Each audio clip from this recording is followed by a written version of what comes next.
우리가 이제 그동안 이론적으로 설명했던 걸 눈으로 본 부분들이 좀 있어가지고 상철의 어머니가 완전히 영숙 씨랑 판박이더라고요. 그 정도로 닮을 수가 있나?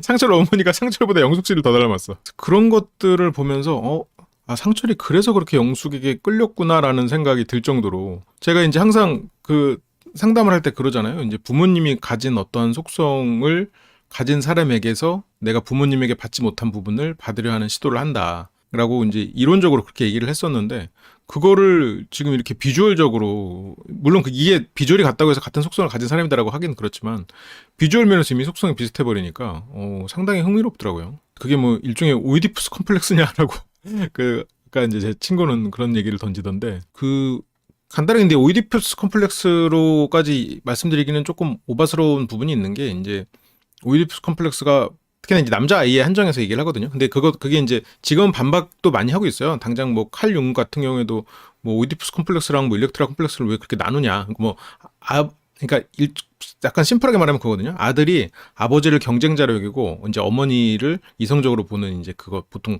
4살, 5살 뭐 이때쯤 애들의 방식이거든. 근데 이제 그게 왜 그걸 남자아이로만 나누냐. 그걸 뭐 남근이라고 딱 해서 규정을 하냐. 일렉트라는 또 딸 입장에서 딸이 이제 어머니에게 복수하는 이제 그런 내용이어서 이제 일렉트라, 오이디푸스 이렇게 나눠서 이렇게 돼 있는데 뭐 그걸 뭘 나누냐. 뭐 애들이 다 부모를 경쟁자로 여기고 부모를 사랑하는 거 이제 그럴 수 있다라고 이제 얘기를 하니까 그걸 굳이 나누지 말자라고 얘기도 하고 주류 심리학에서는 또 인정을 아예 안 하는 경우도 많아요. 인정받지 못하는 경우도 많고 프로이트 이론들이 좀 그렇지. 그러니까 외모적인 거지. 외모적으로 이제 영숙 같은 어머니 밑에 상철 같은 아들이 나왔다라는 건데, 그러니까 뭐 외모는 뭐 다 선남 선녀들이니까 뭐 그럴 수 있고, 근데 이제 다만 성향적으로 봤을 때 영숙 씨가 가진 성향이 상철 씨 같은 아이를 만들 수 있는 건 사실이지. 아니 오늘 그런 얘기도 좀 해보자고요. 여러 가지 이런 얘기를. 프로이트의 이론들이 지금 현재 심리학에서는 좀 많이 부정되는 것들이 제법 있어요. 그게 이제 어떤 실험이나 근거를 통해서 만들어지지 않은 것들이 좀 있다 보니까 반박도 많고요. 여전히 영숙 성향으로도 아이를 잘 키울 수 있네요. 상철 같은 아이면 괜찮은데요. 그럼요. 그러니까 저는 영숙 씨가 되게 안쓰러운 부분이 있는 거지. 영숙 씨가 분명히 아이를 사랑하고 그런 부분들이 있으니까. 영숙 성향이면 혼란형 애착 아이가 나오지 않나 해서요. 영숙 성향이면 아이가 회피형이 될 가능성이 높아요. 물론 이제 그렇지 회피형이 그러니까 이거는 뭐 딱 정해져 있다는 건 아닌데 불안도가 높은 아이가 나올 수도 있지. 특히 이제 아들 같은 경우는 회피적인 가능성이 높고 근데 상철 씨는 또 극한의 회피형 남자란 말이에요. 그래서 이걸 오이디푸스 컴플렉스라고 보기에는 조금 애매한 게 그게 나이가 맞질 않아. 왜냐면 이제 상철 씨가 미국에 온 게 14살 이잖아요. 14살 때 이민 온 거잖아. 한국에서 그런 오이디푸스 컴플렉스가 생겼고 보통은 이제 한 10살 때쯤 이렇게 사회적으로 다른 사람이랑 어울리고 그러면서 그런 어머니에 대한 이성적 감정이나 이런 게 뭐 자연스럽게 억압이 되고 다른 사람과 어울리면서 타인에 대해서 이해도 가고 이렇게 흘러가거든요. 그런데 그렇게 생각해 볼 수는 있어. 상철 씨가 미국에 온 게 14살이야.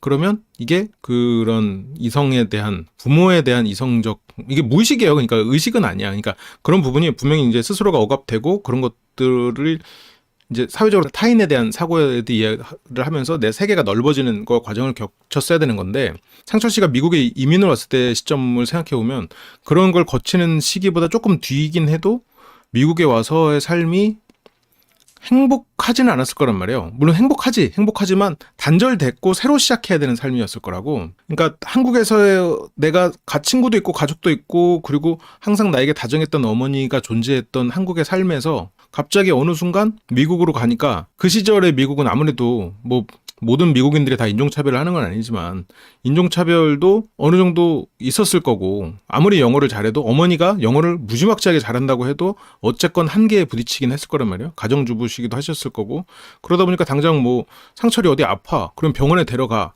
그럼 병원에 데려가도 뭐 말이 되나? 그리고 당장 병원에 데려가도 뭐 우리나라처럼 째깍째깍 해주는 것도 아니고 그 시절에 미국이면 여러 가지 한계들을 많이 부딪혔을 거란 말이죠. 그러면서 어머니가 주변 사람들에서 말을 하면은 뭐 상처를 받으면 뭐 욕을 하는 것 같아도 인종차별을 하는 것 같아도 무슨 말인지 모르니까 그냥 웃고 넘어갔을 거라고. 그러면 어머니는 어머니대로 그게 상처가 또 쌓이고 상처는 상처대로 외부 세계에 원래 자기가 있던 친구들이나 자기 세계가 딱 단절되고 14살의 상철이 새로운 세계 안에 딱 덩그러니 놓인 거야. 형이나 엄마랑 같이. 이제 그러다 보니까 그 엄마와 상철은 떨어진 느낌을 받았겠죠. 그러니까 서로가 더 돈독해졌고, 그런 면에서 엄마에 대한 일종의 내가 엄마를 지켜줘야 된다. 그리고 엄마가 저렇게 힘든데도 우리를 위해서 하는 게 되게 안쓰럽고 아름답다.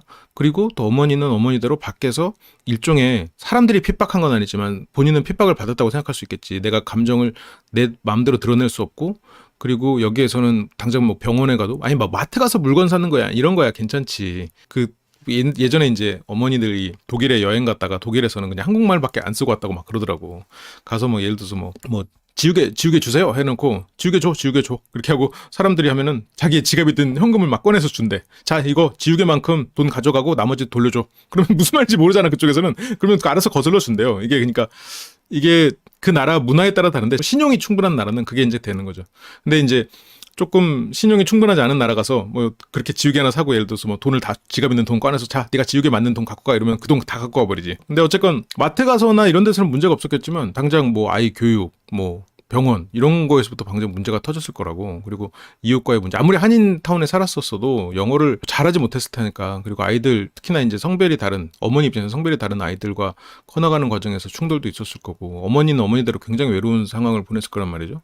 그러니까 청소년기의 상철이 단절된 상태에서 새로운 삶을 사는 것을 상당히 외롭고 고통스러웠을 거란 말이에요. 그러니까 더더욱 엄마를 더 의지하게 되고 근데 엄마는 엄마대로 또 그런 불안과 회피도가 높아지는 그런 상황을 겪었겠죠. 힘들지만 상철을 열심히 키웠겠지만 그래서 상철은 더 영숙 같은 성향을 잘 이해했겠구나라는 생각이 들어.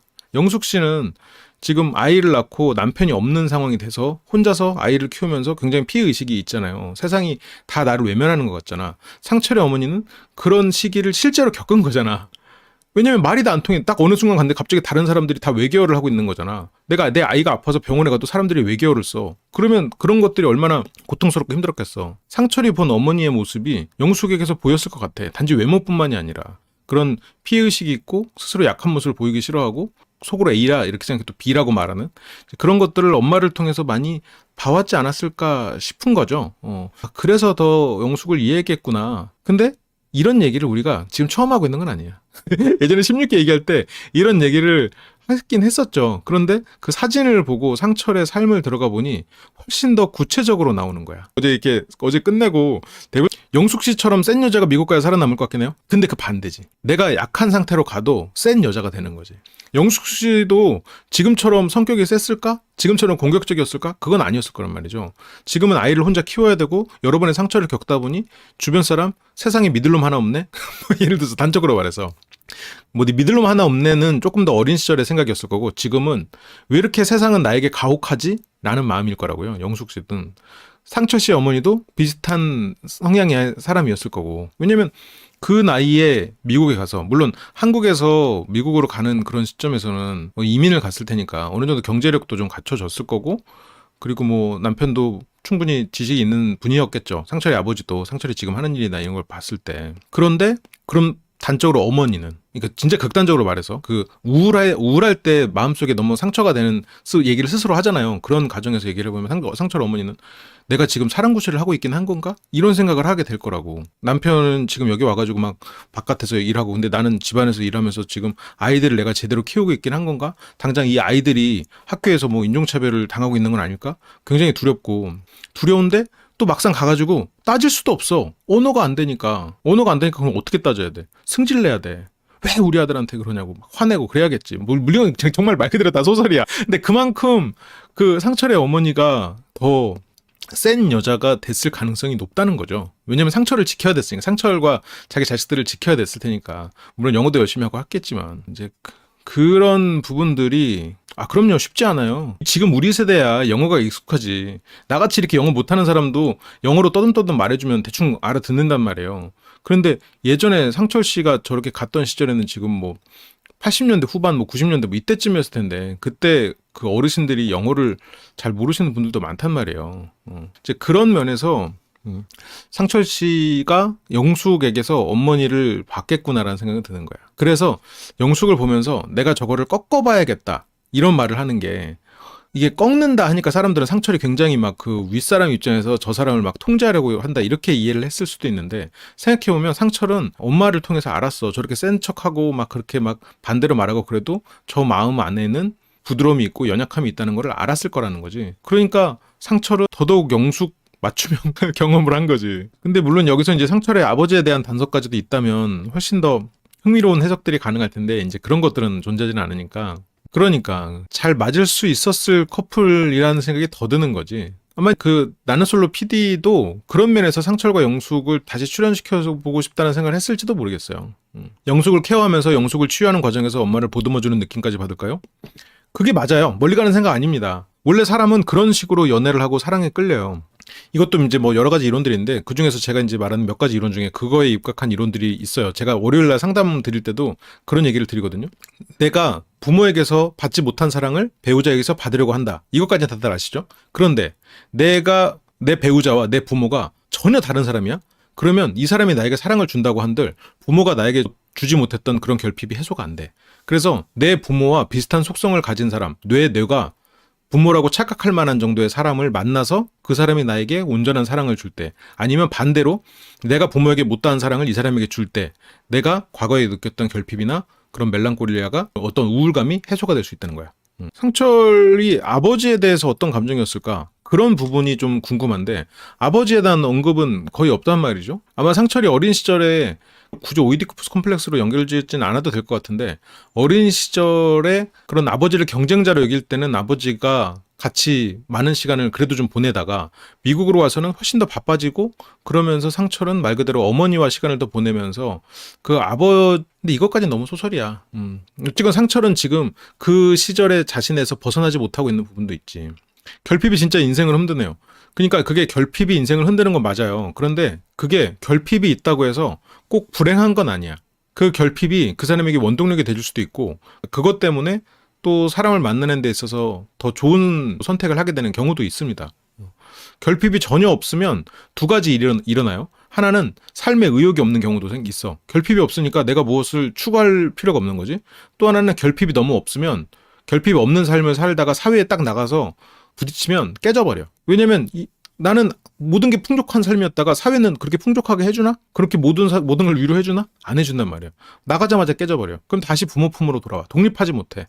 그것도 이제 그런 두 가지 문제가 생겨요. 그래서 제가 이제 이 아이들에 대해서 얘기를 할 때도 물론 제가 뭐 육아 이런 거에서 전문가는 아니지만 그냥 내 개인적인 생각으로는 아이들에게 저는 결핍을 주고 싶지 않은데 어떻게 해야 되죠? 라고 물어보는 질문에 저는 좀 약간 강하게 말씀드립니다. 아이는 결핍이 있어야 돼. 결핍이 없어서는 안 돼. 물론 나도 아이들한테 결핍을 안 주고 싶어서 이것도 해주고 저것도 해주고 싶긴 하거든요. 이 아이가 뭔가를 갈망하기도 하고 스스로 도전해서 깨져보기도 하고 그래도 또 할 수 있게 응원해주고 그런 건 필요하겠지. 이 아이가 나를 마음으로 이렇게 의지하고 그래 뒤에 아빠가 있어 이렇게 생각을 하고 도전할 수 있고 깨져도 가서 또 도전하고 뭔가 남 탓을 하거나 이럴 때는 뭐 한번 따끔하게 얘기를 하고 자 그건 네 책임이야 가서 다시 해 라고 말할 수 있어야지 부모는. 근데 그때 괜찮아 하고 이렇게 하면서 아팠지 항상 품 안내 그건 안 돼. 그러니까 모든 걸 또 물건도 다 해준다 이것도 안 돼. 야 갖고 싶으면 네가 돈 벌어. 물론 저는 6살짜리 애한테도 그렇게 말하거든요. 지금 집에서 일 시키고 돈 주거든. 그러니까 예를 들어서 네가 해서 벌어. 네가 벌었으면 그건 네가 선택해. 이제 네가 사고 싶은 거 사. 뭐 사도 말하면 안 할게. 그래서 지가 돈 벌어서 사거든요. 진짜로. 여러분들이 여기서 그 양근이가 왜 방송에서 열심히 퀴즈 만드는 줄 알아요? 여러분들이 후원해 주신 돈 반씩 나눠요 나랑.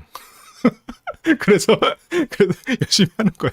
그 대신 얘가 자기가 사고 싶으면 얼마든지 허접한 거 사도 돼. 네 마음대로 해. 저번에 한 번은 되게 이상한 허접한 칼을 샀어. 근데 자기가 봤을 때는 되게 멋있는 것 같은 거야.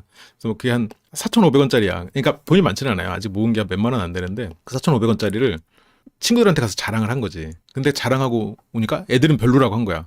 그래서 그때 좌절을 하고 그 뒤로는 물건 사는 게 더 신중해졌어. 그러니까 예를 들어서 어떻게 보면 이게 더 그 아이가 가지는 경제적인 결핍이 그 아이를 더 신중하게 만드는 거죠. 이게 어렸을 때 너무 결핍이 없고 실수가 없고 시행착오가 없고 다 주변에서 해주면 안 돼. 어떤 결핍은 필요해요. 그래서 상철 씨가 굉장히 특이한 부분들이 존재하는 이유가 아무래도 뭐 평범하게 산 사람은 아니니까 어린 나이에 그러면 너무 계산적이 되지 않을까요? 계산적이란 게 나쁘지 않아요. 계산을 할 줄 알아야지. 그거는 자기 가족의 생각이에요. 만약 예를 들어서 내가 너무 계산적인 기질이 있어가지고 이것 때문에 힘들었다. 그러면 자식에 대해서는 이거를 조금 더 편하게 해줄 필요도 있고 내가 너무 계산적이지 못하고 그런 부분에서 실리를 추구하는 부분에 있어서 좀 미숙했다. 그러면 아이들한테 이제 그런 부분을 조금 더 가르칠 수도 있는 거고. 그러니까 여기서는 계산을 가르치는 것도 있지만 인내하고 절제하는 것, 그리고 우선순위를 두는 것, 그리고 선택에 대해서 책임을 지는 것, 것을 저는 가르치려고 해요. 그리고 지금 당장 눈앞에 있는 것보다 장기적인 어떤 것을 보는 부분들, 그런 것들을 좀 가르쳐 주려고 좀 하고 있죠. 그러니까 이제 이런 걸 계산적 이렇게 되면은 이걸 부정적인 언어로 생각이 된단 말이에요. 그러면 계산적이지 않은 건 뭐라 그래? 예를 들어서 그걸 뭐 더 나쁘게 말하면은 생각 없이 돈 쓰는 것 이렇게 된단 말이야. 아무튼 그런 것들. 그러니까 이거는 생각을 해보세요. 이 아이가 계산적이지 않게 됐을 때 어떤 모습일까? 돈의 소중함을 알 필요는 있지. 근데 이거는 집안의 철학이고 부부끼리 서로가 계속해서 의논을 해가면서 풀어나가야 될 문제야. 그러니까 여기서 이제 주제는 결국 그거예요. 아이에게 어떤 결핍도 없이 키우려는 거는 아이를 위해서도 좋지 않다는 거지. 그래서 제가 오늘 드리는 이런 상철에 대한 이야기에서도 어떤 결핍에 대한 얘기들이 존재하는데, 이거는 한편으로는 상철 씨가 살아가는 힘이 되기도 했을 거라는 거지. 상철에게 어머니는 그만큼 큰 존재고 상철이 열심히 살고 하는 데 있어서도 큰 영향을 줬을 거라고. 그렇죠. 계산적이지 않게 키운다는 거랑 순수한 거랑은 다르죠. 순수하면서 계산적일 수 있지. 숫자에 밝아도 사람은 순수할 수 있어. 그리고 자기 일에 책임을 지고 우선순위를 두어도 순수할 수 있고. 여기서도 동물에 대한 것도 상당히 인상 깊죠. 다 동물이야. 이 동물이 의미하는 것들. 그리고 처음에 이제 차를 잃어버리는 것, 주차장에서 차 잃어버리는 것도 상철의 뇌가 평범하진 않구나. 그래서 이제 한참을 배회한 끝에 드디어 찾은 상철의 차. 열심히 돈 써가지고 미국 갔는데 지금 주차장에서 헤매고 있으면은 제작진들도 조금 답답하긴 했겠네요. 그리고 이제 집에 도착합니다. 이제 집에 도착하는 걸 바로 보자고요.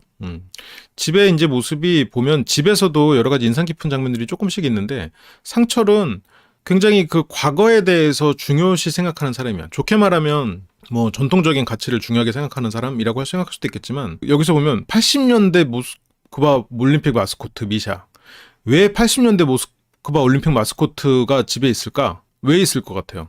80년대는 상철이 어디 있었을 때야? 80년대는 정확하진 않지만 상철이 엄마 뱃속에 있었을 때예요. 엄마가 뭐 태명이 미샤까지는 아니었을 수도 있겠지. 어쨌건 상철이 세상에 나오기 전이라고. 엄마가 그 상철을 낳기 전, 어쨌건 엄마가 상철을 기다리고 있었을 때의 나이야. 이건 상철이 이걸 샀다는 거는 조금 이상한 부분이지. 아버지에게도 없던 시절. 아버지에게는 있었을 수 있지. 아버지에게는 있다가 이제 엄마한테 이제 갈 준비를 하고 있던 그런 시점이란 말이죠. 어머니가 이 인형을 사뒀을 가능성이 있고, 아니면 상철이 이거를 살 때 뭐 하면서 야 너랑 뭐 비슷한 나이야 이렇게 하면서 얘기가 나오면서 상철이 그 시절에 엄마의 밝음이 생각 때문에 샀을 수도 있고, 여러 가지로 좀 생각이 들더라고. 88년 올림픽 마스코트? 이거는 그럴 수 있지. 나도 올림픽 저 마스코트에 대한 기억은 있거든요.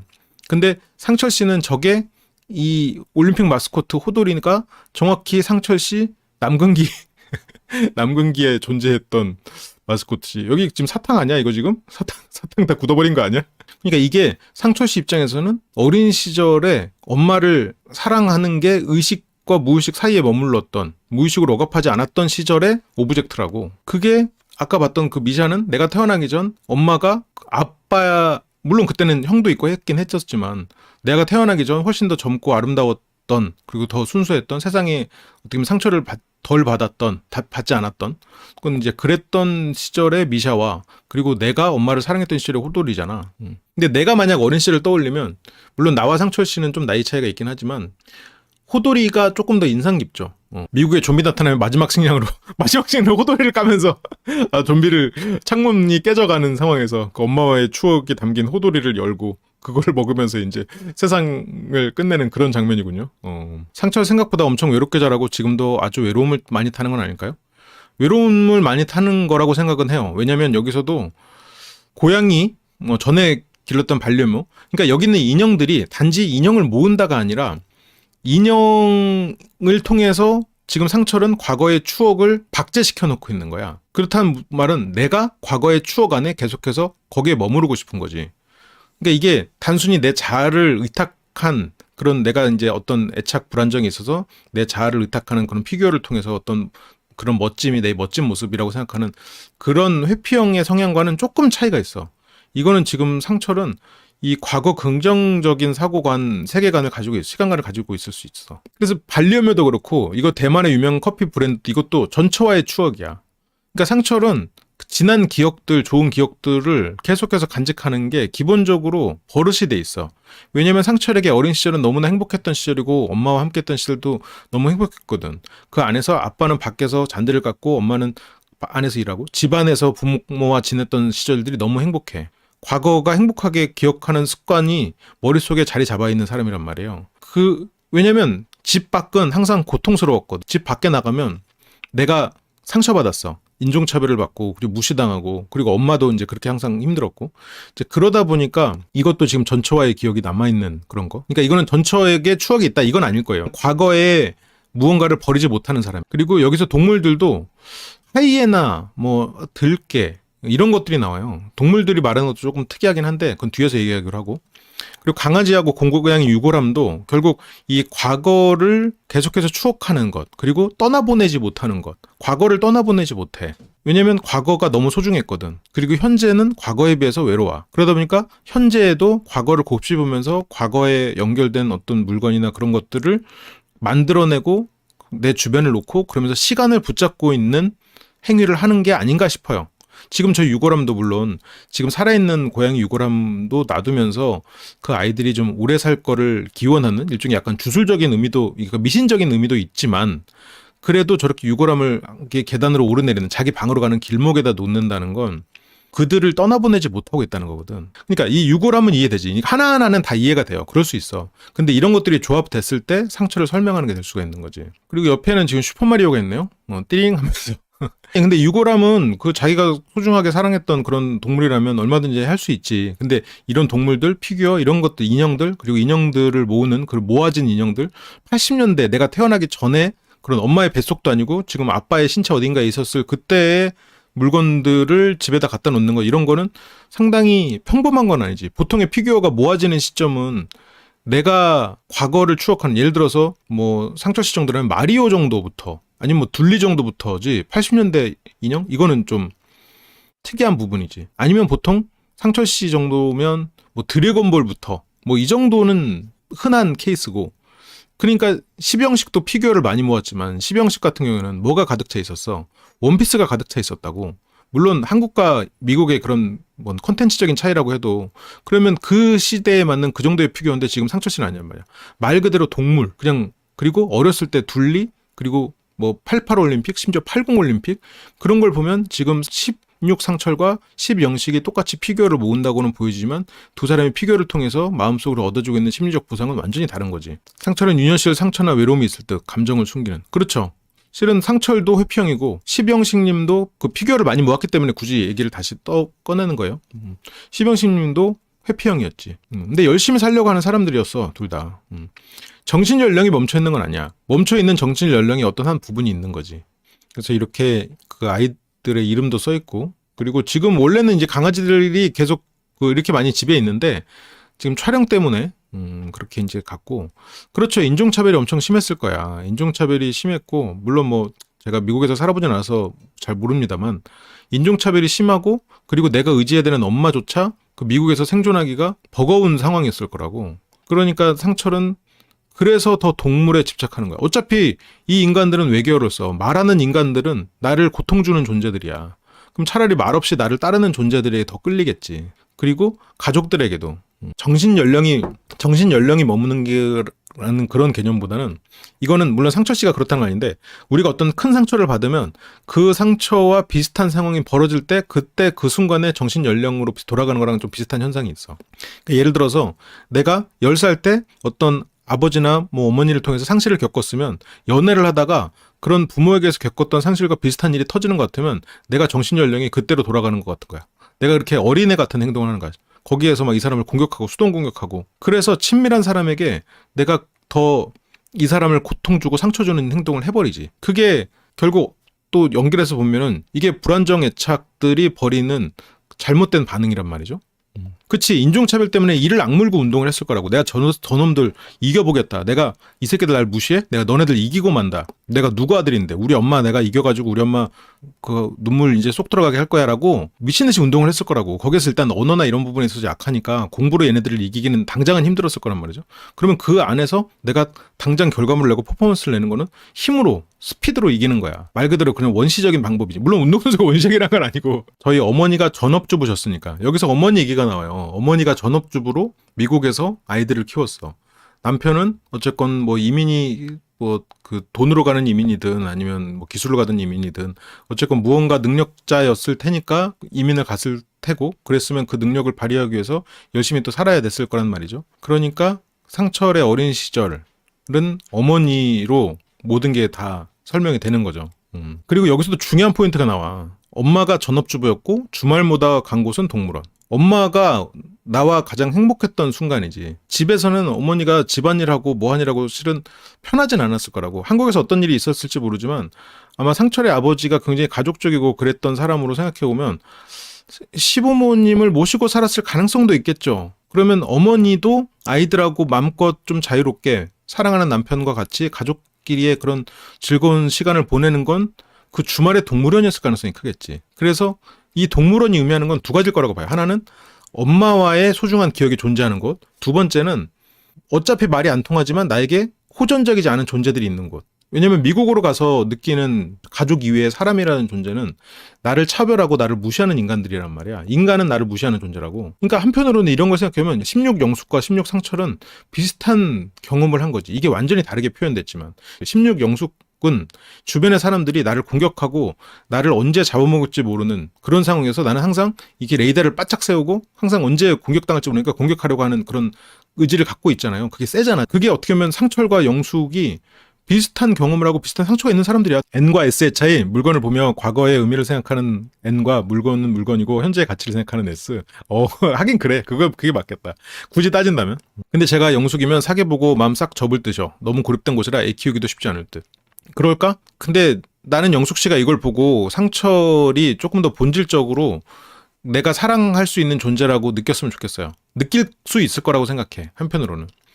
그러니까 영숙은 상철을 얼라로 봤단 말이에요. 근데 내가 상철과 영숙 사이를 볼 때만 해도 상철은 얼라가 아니잖아요. 그건 영숙의 관점에서만 그렇잖아요. 라고 했는데 상철이 가진 우리가 이제 뭐 정신연령 이런 얘기도 했지만 정신연령이 아닌 건 아니지. 정신이 어린 건 아니지. 근데 상철이 분명히 어린 시절에 무언가로 머물러 있는 그런 거는 존재해요. 영숙 씨가 그걸 너무나 심플하게 그런 부분들을 체크한 부분은 있죠. 왜냐면 피규어거나 아니면 모드 개발 이런 게 뭔지 몰랐으니까. 그런데 그럼에도 불구하고 상철을 잘 꿰뚫어 본 거기도 해. 상철의 어머니가 상철을 보듯이 영숙도 상철을 본 거기도 하단 말이에요. 그러면 지금 영숙이 키우고 있는 아이와 어린 시절의 상철은 서로가 닮아 있지. 어린 시절의 상철과 어린 시절의 상철의 어머니와 그 지금의 영숙은 닮아 있지. 그러면 상철은 영숙의 아이를 보면서도 어린 시절의 자신을 회복시키는 방법으로 어린 시절의 자신이 아버지의 사랑을 많이 받진 못했을 거란 말이죠. 아버지는 상철을 사랑했겠지만 너무 바빴을 테니까 어머니가 그런 짐을 다 짊어졌을 테니까 내가 영숙의 아이를 잘 케어하면서 상철도 치유받는 시간을 겪을 수 있을 거라고. 이거는 너무 간 소설이긴 하죠. 너무 멀리 간 소설이지. 근데 그런 게 가능할 수 있죠.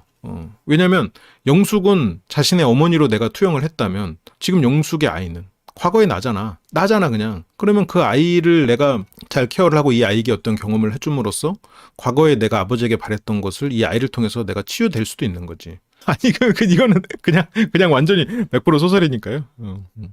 물건이 있을 때 안 쓰고 쟁이다 결국 버리고 그 물건이 필요할 때 이제 그거는 원래 사람 심리가 그래요. 내가 갖지 못할 것을 더 크게 느껴. 이거는 그런 실험이 있었어요. 이거를 가장 대표하는 실험은 CD 3장 을 사람들한테 듣게 해요. 거기 이제 3명의 가수가 있는 거지. 거기 뭐 상철, 가수 상철, 가수 영철, 뭐 가수 영수 이렇게 해서 노래가 불러요. 그래서 듣고 제일 좋은 노래를 생각해 와라. 그 다음에 그 CD를 너한테 주겠다. 그래서 생각해 왔는데 딱 사람들이 도착해가지고 말을 하기 전에 죄송한데 오늘 영숙 씨의 CD는 재고가 없습니다. 이건 못 드려요. 그러면 사람들이 가장 많이 좋았다고 고르는 게 없다고 한 CD야. 가장 없다고 한 시들이 그래 나 그 시대가 좋았는데 없다고 하는 그제서야 갑자기 그 시대가 좋다고 막 체크를 하는 거야. 사람이 가질 수 없는 것을 더 크게 느끼는 게 있죠. 버리고 나면 더 커 보이는 거지 그건. 근데 그건 심리적 착각이지. 상철님이 분명히 미국 유학 갔다가 너무 좋아서 온 가족이 이민 와서 정착했다고 했어요. 그러니까 그 미국 유학 갔다가 너무 좋아서 온 가족이 이민 와서 정착을 했는데 거기에서 좋은 게 있고 나쁜 게 있겠지. 좋은 부분은 주변에 이런 인프라나 그리고 이거는 정말 소설인데 그런 시부모님과의 갈등, 한국에서의 그런 부분은 없었겠죠. 어쨌건 어머니는 고부 갈등으로서 벗어나고 아버지는 훨씬 더 많은 돈을 벌 수 있고 나는 훨씬 더 좋은 환경, 더 깨끗한 시설에서 일은 할 수 있지. 일은 거기서 교육을 받을 수는 있지. 하지만 거기서 잃은 건 뭐야? 어머니는 친정을 잃고 친구를 잃고 그리고 언어가 통하는 사람을 잃었지. 아버지는 거기서 더 열심히 해서 더 사회적 지위를 얻었지만 가족과의 보낼 수 있는 시간은 줄었겠지. 아이들은 훨씬 더 좋은 교육 환경, 부모님이 더 좋은 환경에서 자라나 보다라고 마음에서 위안은 얻었겠지만 시간이 갈수록 어머니는 점점 고립되어 가고 힘들어가는 것. 이게 당장 예를 들어서 개구리가 호수에 있다가 실험실 그 비커로 들어왔을 때 따뜻하고 좋네 라고 했다가 서서히 뜨거워지는데 이게 고통인지 아닌지 모르다가 젖어가는 그런 상황으로 비유할 수 있지 않을까 싶어요. 그래서 상철님이 그러니까 우리도 그렇잖아요. 우리가 어린 시절을 생각해보면 물론 여러분들마다 다르겠지만 어린 시절에 생각해보면 추억이고 되게 아름답게 기억되고 있고 그 시절로 돌아가고 싶어요. 근데 막상 돌아갔다고 생각하면 안 좋은 것도 많아.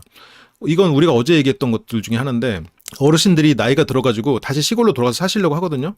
그거는 어린 시절의 추억으로 다시 돌아가려고 하잖아요. 근데 이성적으로 생각하면 안 좋아. 도시에서 사는 게 좋지. 나이가 드셔서 왜 시골로 가. 근데 그거는 정서적인 부분이 크다는 말이죠.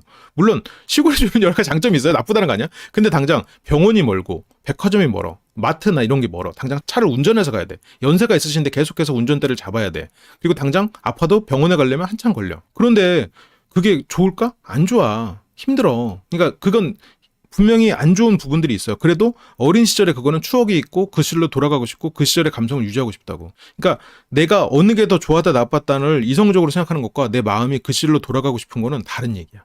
그래서 이 동물원이 말하는 게 그거지. 동물원에 가던 그 상철 씨의 그 시절은 미국에 와서 더 성공적인 삶을 사는 아버지 그리고 어떤 고부 갈등에서 해방된 그런 어머니를 생각해보면 미국에서의 삶이 더 좋긴 할 수도 있겠지만 그 어린 시절에 경험했던 그것들은 좋은 추억으로 남아있을 거라고.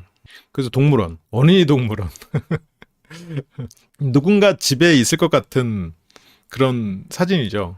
아들 둘을 키우고 있는 어머니 입장에서는 많이 힘들죠. 누구나 힘들어. 근데 이제 성별이 다르면 그 존재를 이해하는 데 있어서 조금 더 힘드니까.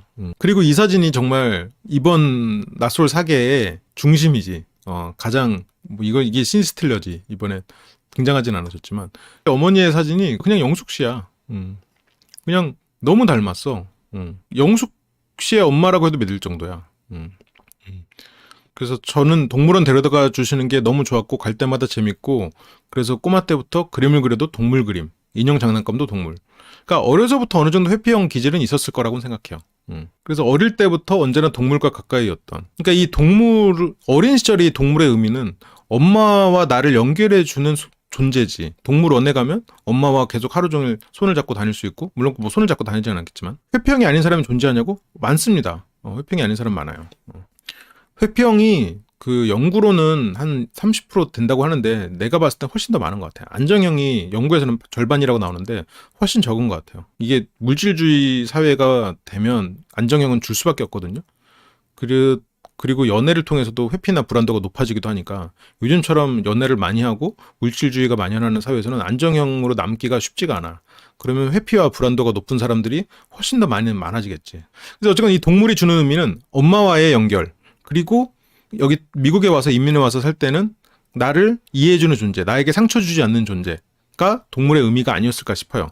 그래서 이 동물은 과거의 추억을 붙잡는 동물의 인형 그리고 동물들은 과거의 추억을 붙잡는 것 그리고 내가 언제고 상처받지 않을 수 있는 나에게 상처 주지 않는 외계어를 떠드는 그 어린 상철의 마음에는 물론 영어를 잘하고 하지만 영어가 기본적으로 뇌에서 논리를 구성하는 언어는 아니니까 영어를 아무리 잘하게 돼도 머릿속으로는 한글로 해석을 하고 있을 가능성이 크단 말이에요. 14살에 이민을 갔다면. 그러면 어쨌건 외계어를 쓰는 그리고 나를 무시하는 존재들과는 다른 차라리 말이 안 통해도 나와 마음이 통하는 존재들이 동물이었을 거란 말이죠.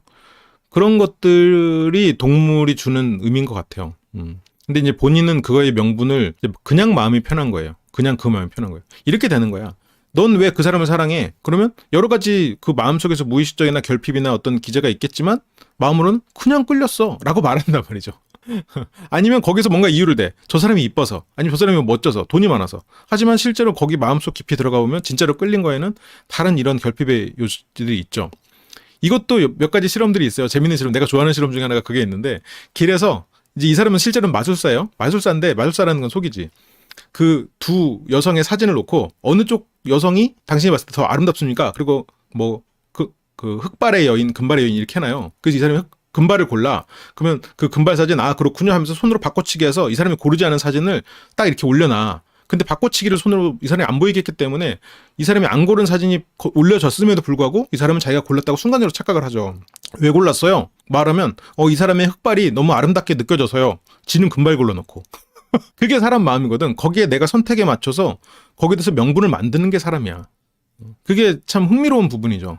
자기도 모르게 선택을 해놓고 그 선택의 의미를 나중에 스스로가 다시 해석해서 만들려고 해요. 이런 경우는 굉장히 많아요. 며칠 전에도 얘기 들었지만 뭐 1,000원짜리 커피랑 10,000원짜리 커피 이렇게 놓고 맛보고 설명해 주세요. 그러면 10,000원짜리 커피가 이거 엄청난 맛인데요. 막 알고 보면 똑같은 커피야.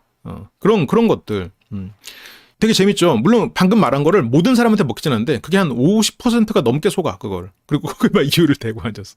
그럼요. 그렇지 않은 사람들도 있는데 기본적으로 사람은 어떤 자극을 받고 했을 때 내가 나도 모르게 선택을 하고 그 선택의 명분을 만들지. 그럼요. 그게 참 흥미로운 부분이죠. 그러니까 어쨌건 이거는 내가 지금 상철 입장이어도 이런 걸 구구절절 설명하기는 힘들 거 아니야.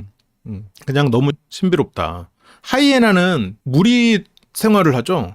그러다 보니까 이 가족이라는 존재를 더 느낄 수 있는 그런 것 같기도. 그래서 맛집에 줄 서면 정말 맛있다고 인정. 그러니까 알고 보면 먹어보면 똑같은 맛인데. 그러니까 같은 물건이어도 비싸게 사면 그거에 대한 효용이 훨씬 더 높아져서 좋다고 느끼는 경우가 있잖아요. 이제 너무 신비롭고 신비로워요. 왜냐면 어린 시절에 그 만족했던 그런 행복감이 오니까. 그러니까 사람은 과학과 이런 문명이 멋진데 동물은 어디 갔다 나도 하고 이 마음이 상철과 상철의 가족이 겪었던 마음이에요. 여기에 문명과 과학이나 이런 도시적인 것 아니면 미국적인 것 선진국의 어떤 것들을 내가 경험하고 여기서 무언가를 배우고 여기서 생활하는 거는 너무 멋진데 그 동물이 너무 그리운 거야. 그 동물을 통해 얻었던 그런 신비롭게까지 느껴지는 그 편안함 그런 것들이 너무 그리운 거지. 이제는 다시 얻을 수 없으니까. 그래서 이런 뭐 아프리카 사자나 이런 얘기가 나오는데 이런 인간사를 생각하면 골치 아픈데 인간사, 골치 아픈 인간사. 여기에는 어린 시절에 겪었던 인종차별도 포함되어 있겠지. 엄마가 받았던 상처도 있을 거고. 그런 것들이 존재할 거란 말이죠. 근데 그런 거를 딱 보면 마음이 편하고 멋지고. 그래서 그 동물원에 있었던 자기의 가족들은 뭐야? 마치 하이에나 무리 같은 거야. 거기에서 차라리 좀 거친 황야에 있어도 가족끼리 힘을 합쳐서 살아남았던 그 시절이 상처는 그리워. 그래서 여기서도 티들이 쭉 나오거든요. 근데 이 티들을 보면 또 조금 개인적으로는 좀 흥미로웠던 게 다 고양이과들이고 다는 아니었지. 하이에나나 늑대도 있었으니까. 근데 육식동물들, 포식자들. 근데 포식자들의 특징은 어때요? 소수가 무리를 짓고 어떤 배신하지 않는 그런 부분들이 좀 있죠. 그러니까 물론 뭐 초식동물들이 배신한다 이건 아닌데 초식동물들은 약간 나만 아니면 돼라는 성향이 좀 있다 보니까 자기 자신은 초식동물로 투영시키지는 않는 것 같아요. 상대적으로 좀 덜한 것 같아. 자기 자신이 티를 입을 때는 물론 팬더는 귀여우니까 강아지도 키우긴 하지. 근데 자기 자신을 그런 존재로 투영하려고 하는 시도가 더 많아. 초식동물을 인종차별 당했던 과거의 나라서 싫은 건가? 그런 것보다도 조금 더 돈독한 소수의 무리 생활을 한 그런 존재들의 자신을 더 투영하기가 쉽지 않았을까 싶어요. 그러니까 머리로 대놓고 나는 육식동물의 강함이 좋아 이건 아닌 것 같고 그냥 그 안에서 스스로가 이제 강하게 삶을 개척해 나가는 그들. 그래서 그날 입었고 왔던 사자티도 그렇고. 근데 여기서 티 중에 저는 개인적으로 가장 인상 깊었던 게 어떤 티였냐면 여기서 뭐 늑대까지. 늑대도 무리 생활을 하죠. 뭐 남자는 늑대야 그러지만 실제로 수컷 늑대는 뭐 여러 암컷 늑대를 거느리거나 그러지 않는데요. 근데 나는 이 티가 굉장히 인상적이었어. 호랑이 위에 고양이가 있는 거. 그리고 더 확실하게 직설적인 티셔츠가 있었어. 이거. 아기 맹수가 있고 그 밑에는 어른 맹수가 있는 거. 되게 상철이 자신이 추구하는 본인의 모습 아니야? 나는 여기에서 혼자서 뭐 조용히 외롭게 살고 있는 고양이 같은 존재지만 또 나는 내 안에 호랑이겠다? 아니면 영숙을 보여주는 것 같기도 해. 나는 영숙이 고양이처럼 보여. 하지만 영숙은 자기 스스로를 호랑이라고 믿고 있지. 상철이 보는 영숙이잖아. 그렇게 하면 뭐 내가 무서운 줄 알아? 막 상철이 그러잖아. 그래서 그러니까 물론 이 티를 이렇게 하나하나 의식하고 사진 않았을 거예요. 근데 그거를 이런 것들을 선택한 이유는 있을 거라고. 세상에 있는 수많은 티 중에 굳이 저런 포식자들의 티, 그리고 이런 티셔츠는 진짜 어디 가서 찾아. 아까 같은 사자 티 같은 거는 어디 가면 있을 수 있지. 그런데 이렇게 고양이가 물에 투영된 이런 사진은 없잖아요. 이걸 딱 보고 꽂혔을 거야. 근데 이게 영숙이라고 지금. 자기 자신이기도 하고 영숙이기도 해. 위에는 아기 맹수, 아래는 어른 맹수지만 현실은 아기 맹수지만 그 사람이 자기 자신을 비추고 있는 거는 어른 맹수지. 영숙은 이렇게 아기 고양이 같고 상처받기 쉬운 존재지만 스스로를 호랑이라고 생각하고 사람들을 상처 주는 줄 알고 나를 겁주려고 하고 있지. 하지만 나는 영숙을 알아. 이거는 생각해보면 엄마일 수도 있어. 엄마를 사랑하는 우리 엄마는 연약하고 고양이 같고 귀여운 엄마지만 맨날 그 호랑이처럼 나를 혼내고 주변 사람들에게 세게 보이려고 하지. 하지만 난 우리 엄마를 사랑해일 수도 있어. 이게 자기 자신일지 엄마일지 모르겠어요. 근데 둘 다 해석해도 말이 돼. 그리고 여기에 있는 그런 티셔츠들도 전부 다 가족적인 생활을 하는 동물들이야. 자기 역할을 딱딱 나눠서. 뒤에서 상철이 그 말 하거든요. 아내는 부엌에서 일하고 나는 바깥에서 잔디를 깎고 그렇게 각자의 역할에 맞춰서 하는 게 아름다운 거다라고 말을 하거든요. 물론 그 말에 나는 동의하지 않을 수도 있겠지. 하지만 상철이 그 말을 왜 하는지는 알겠어. 그게 사자도 그렇게 살거든. 그게 자연적인 거라고 생각한단 말이죠. 그런 삶을 사는 존재들이야 지금. 남자가 엄마 투영해서 여자 찾는 게 진짜 싫은데 안 그런 남자가 없나 보네요. 그게 남자가 의도적으로 그러는 게 아니라 그냥 자연스럽게 그렇게 되는 거예요. 왜냐면 그거는 내가 그런 사랑을 해봤고 그게 사랑이라고 생각하니까. 그게 머릿속에 박혀있는 걸 어떻게 벗어나겠어. 그리고 여기서 이제 미시간 대학 이게 나오죠. 그 상철 티셔츠에 담긴 상철의 이런 자기 존재에 대한 해석. 나는 실은 상처받기 쉽고 연약한 존재지만 나는 어디서나 이 강함을 놓치면 안 돼. 사람들은 무시할지 몰라. 라는 게 어머니, 그리고 자신, 그리고 영숙을 통해서 그 부분을 봤겠지. 그래서 미시간 대학이 미국 여기서도 이 티셔츠, 거기서 운동선수 한다고 좀 알아주니까. 그거는 뭐예요? 이것도 결국 그 마음이잖아요. 내가 가서 운동으로서 얘네들을 이기고 여기에서 내가 뒤처지지 않고 싶다는, 어떻게 보면 상철 입장에서는 원동력이 된 거지. 그래서 학교 교실이나 수업에서 이거 입고 다 쳐다보고, 그러니까 거기에서 내가 처음에 가자마자 무시당했다가 이걸 통해서 확 그 어떤 존재 가치를 얻고, 그리고 이걸 통해서 자랑스러운 아들이 되기도 했겠지. 어딜 가도 먹어주니까. 그래서 약간 어떤 인정 욕구나 결핍 같은 부분들이 저 운동을 통해서 해소가 됐고, 저게 해소가 되니까 미친 듯이 해가지고 어떻게 보면 신체적인 아무래도 열쇠가 있잖아요. 이게 운동을 처음부터 시작했던 사람도 아니었을 테니까. 그럼에도 불구하고 저렇게 또 우수한 인재로 남았다는 거는 되게 독한 면이 있다는 거지. 그만큼 또 그 결핍이 만들어낸 원동력이 강했다. 억압된 욕구들이 존재하긴 하겠지. 그게 어떤 진짜 사랑하는 사람을 만나서 결핍이 완전히 해소가 되지 않고 자유로운 상황이라면 뭐 말 그대로 이성에 대한 호기심도 많고 이제 그런 상황으로 남아있을 수 있겠죠. 그래서 상철 씨의 방이 나와요. 여기서 별게 다 있어. 카카오에 대해서도 최근에 좀 좋아하는 것 같고. 인형을 보면 초식동물들도 꽤 있거든요. 근데 자기가 입는 티셔츠나 자기의 옷은 아까 공격적인 그렇게 물어뜯는 그 부분도 한편으로는 일견 틀린 말은 아닌 것 같아. 그 부분도 상당히 어떤 인사이트가 있는 것 같은 느낌은 들어요. 그러니까 내가 입는 갑옷이잖아, 옷은. 그런 면에서 더 공격적이고 센 캐릭터를 넣는 걸 수도 있지. 그래서 여기서도 요시는 굉장히 아끼는 아라레 아시죠? 아라레? 드래곤볼의 작가가 드래곤볼 그리기 전에 그렸던 닥터 슬럼프. 군바. 마리오가 밟고 다니는 애. 요시, 큰 요시도 있다. 요시는 조연이죠. 조연이고 누군가를 받쳐주는 존재지. 슈퍼마리오를 업고 다니다가 슈퍼마리오가 더 높은 데로 뛰어야 될 때는 요시를 밟고 뛰고 요시는 절벽으로 떨어지기도 했었죠. 그런 희생하는 존재지. 그런 것들이 과연 누구를 투영하고 있을까? 어머니와 자신을 동일시하고 있으면서도 어머니를 내가 지켜줘야 되는 존재, 엄마를 이해하는 나. 그리고 여기 책장, 굉장히 중요한 포인트가 나와. 둘리 엄마. 그리고 본인이 만드는 이런 뭐 캐릭터도 있고, 하이에나에 대해서도 굉장히 많은 애착을 보이잖아요. 그건 또 하이에나가 함께 살기 때문이 아닐까 싶어요. 함께 사는 이들. 그래서 동물 혜태, 그리고 엉덩이 붙인 하마, 류출리. 살 수 없는 건 직접 만들고, 본인도 말해. 가장 심혈을 기울였던 작품은 둘리야. 둘리 엄마야. 둘리와 먹성도 다르죠? 식성도 달라? 둘리는 육식이고 둘리 엄마는 초식이죠? 브라키오사우루스. 이런 공룡 디자인이 세상에 어디 있나. 그러면서 이 엄마를 만드는데 결국 이 둘리의 엄마 브라키오사우루스가 상징하는 거는 모성이잖아요. 모성. 그리고 떠나간 아이를 계속해서 기다리고 있는, 항상 그 자리에 존재해줬던, 그거는 자기의 엄마잖아. 내가 엄마를 이해하게 되고 엄마를 사랑하는 마음이 지금 둘리 엄마를 그리고 있는, 그러니까 어렸을 때 철없던 시절 내가 좀 반성하고 좀 더 훨씬 더 성숙해졌다라는 표현을 이 난수사기에서 쓰거든요. 그런 것들을 보면 결국 내가 둘리처럼 철없던 시절에도 나를 항상 기다려줬던 엄마에 대한 기억, 그리고 내가 지금 미국으로 와서 혼자 외로운 삶을 살면서도 항상 엄마가 그리움. 물론 근데 엄마가 근처에 있어. 근처에 있을 때도 이제 그런 기억들이 이 둘리 엄마 인형을 만드는데 원동력을 심어줬을 거라고는 봐요. 그래서 아기 공룡 둘리의 엄마 인형을 저렇게 열심히 만들었다는 것도 상철의 모습을 투영하고 있지. 둘리는 훨씬 더 이제 조금 더 세대를 더 폭넓게 아우르죠. 나중에 극장판도 개봉을 했었고 비디오 테이프로 빌릴 수 있던 그런 그 시절에도 보니까 저보다 좀 아랫세대, 나보다 윗세대를 전체적으로 좀 아우르는 그런 콘텐츠이기도 하고, 거기에서 진짜 엑스트라잖아요. 물론 그 설정상으로는 중요하지만 둘리의 엄마라는 존재는, 근데 둘리의, 그러니까 당연히 엑스트라니까 둘리의 엄마를 캐릭터화 시킬 리가 없지. 캐릭터 인형으로 나올 리가 없지. 왜냐면 둘리가 시리즈물로 그 긴 시리즈에서 정말 몇 번 안 등장하잖아요. 그런데도 저렇게 저걸 인상 깊게 기억한다는 거는 지금 상철 머릿속에 그 어머니라는 존재가 과연 얼마나 큰 것인가, 그런 걸 좀 생각해 볼 수 있겠지. 여기서는 이제 갯벌에서 또 조개를 캐시거든요. 친척분도 가져다 주고, 이것도 무슨 면허증이 있어야 되나 봐요. 신기해요. 이것도 지금 가족을 가져다 주려고 하고 있고, 이것도 또 독소 체크하는 정부 사이트까지 체크할 정도로 보면은 라이센스를 따기 위해서 하는 공부 중에 있었겠지만 상당히 치밀하죠. 그리고 라면도 끓이고. 근데 이런 모습을 보면 상철 씨가 못하는 게 아니야. 집안일을 잘해. 열심히 하고 할 줄 알고. 그리고 대학교 때 혼자 살았어.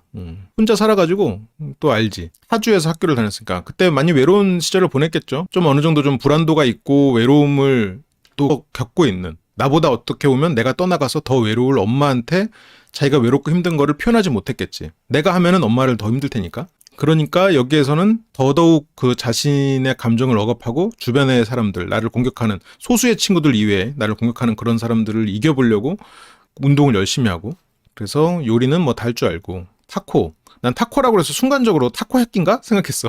근데 생각해보니까 타코가 그 이렇게 고기 볶아가지고 거기다 이렇게 싸먹는 그 멕시코 요리잖아요. 지금 타코도 만들려고 하면 만들 줄 알아요.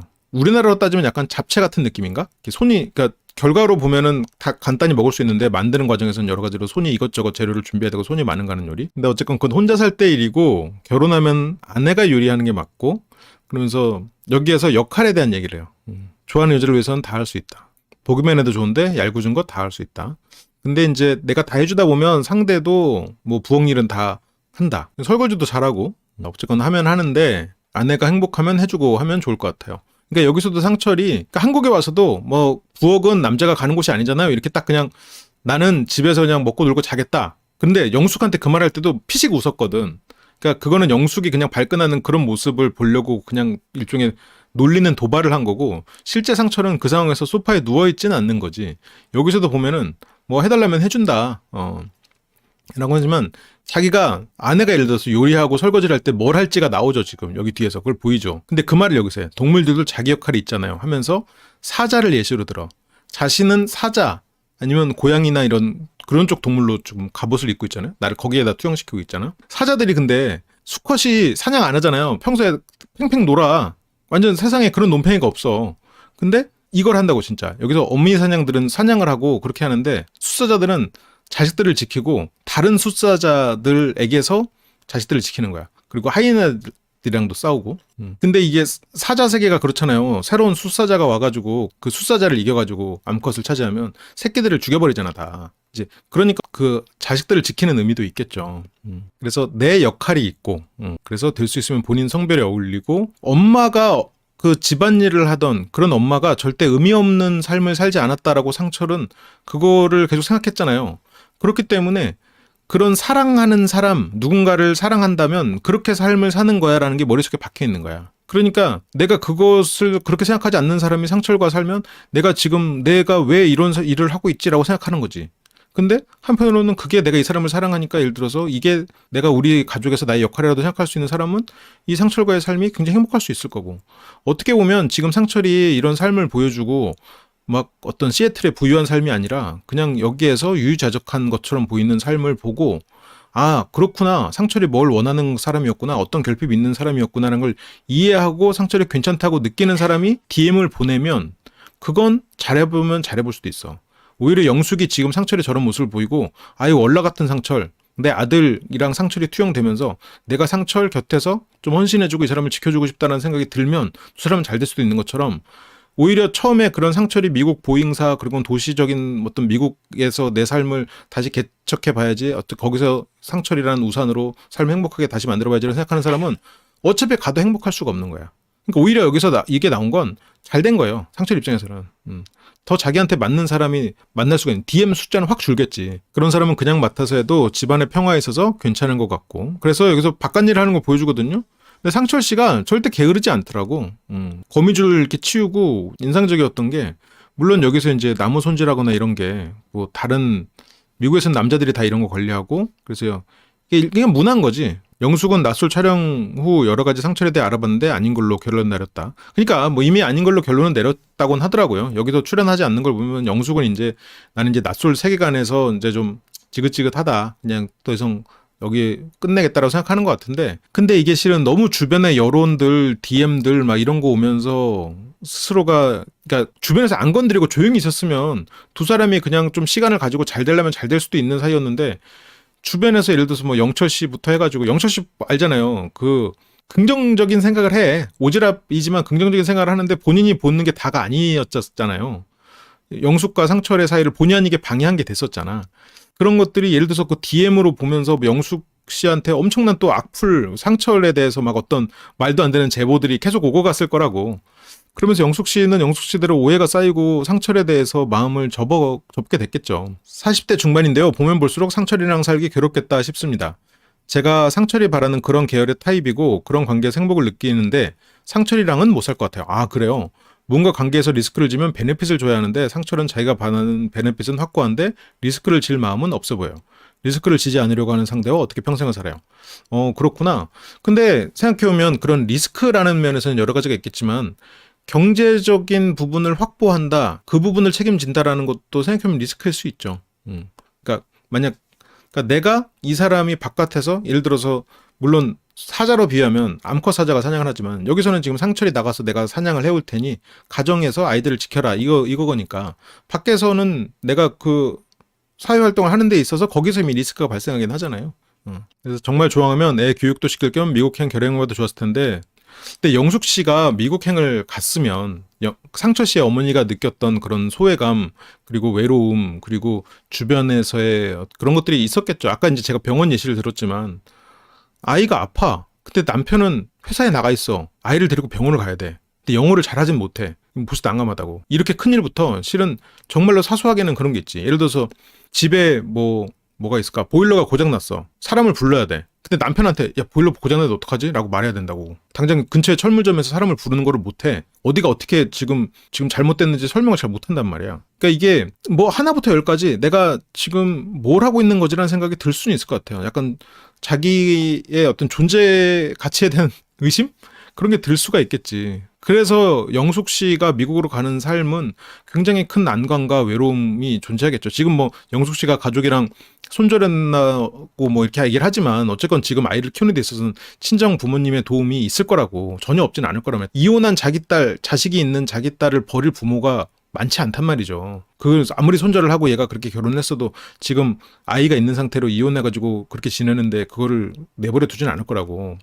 그러니까 지금으로서 어쨌건 지원을 받고 도움을 받고 어떤 정서적으로라도 부모가 있는 한국을 벗어나서 온전히 상철만 바라봐야 되는 저 미국의 생활을 버티기가 힘들지. 그건 영숙 씨의 마음 이해해요. 그럴 수 있어. 그런데 이제 다만 지금 상철과 영숙은 정서적으로 두 사람이 시간이 흘러서 서로가 이해할 수 있는 어떤 결핍 부분에선 연결돼 있어서 참 안타까운 커플이라는 생각이 들긴 해요.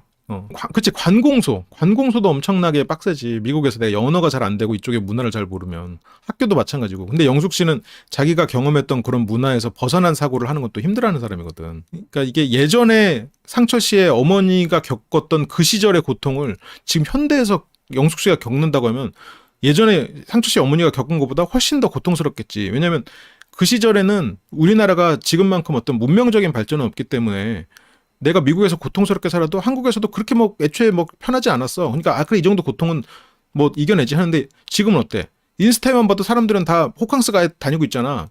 근데 나만 이렇게 사는 것 같은 느낌이 드는 거지. 이제 그런 부분들이 있어가지고 더 이런 갭이 느껴지는 거지. 상대적 박탈감이 더 크게 느껴질 거라고. 미국에서의 삶이 더 소외되는 것 같고. 내 주변 사람들은 다 인스타에서 맨날 뭐 어디 백화점 다니고 아니면 호텔에서 막 호캉스하고 막 이러는 거 볼 텐데 아마 이제 영숙님이 상철님과 함께 하지 못했던 큰 이유 중에 하나일 거라고 봐요. 그래서 바로 거미줄 다시 치니까 다시 또 이걸 하는 걸 보면은 부지런한 사람이야. 소파에서 놀고 자고 그런 사람 아닌 거지. 그래서 뭐 나무도 다듬고 뭐 가지도 쳐야 되고 바쁘지. 근데 이제 한국에서 밥 먹고 딱 누워 있으면 아내가 나가서 잔디 정리하고 막 이러는 경우도 많잖아. 이제 그런 거를 생각하고 이제 상철이 그럴 거라고 생각할 수는 있지만 상철은 이제 그런 사람은 아니죠. 그래서 뭐 창고 정리도 하고 외벽 도색도 하고 여기 보면 무슨 철물점 운영하는 것 같아. 그래서 그거 다 하면서 요리까지 할 기력이 없다. 그럴 것 같아요.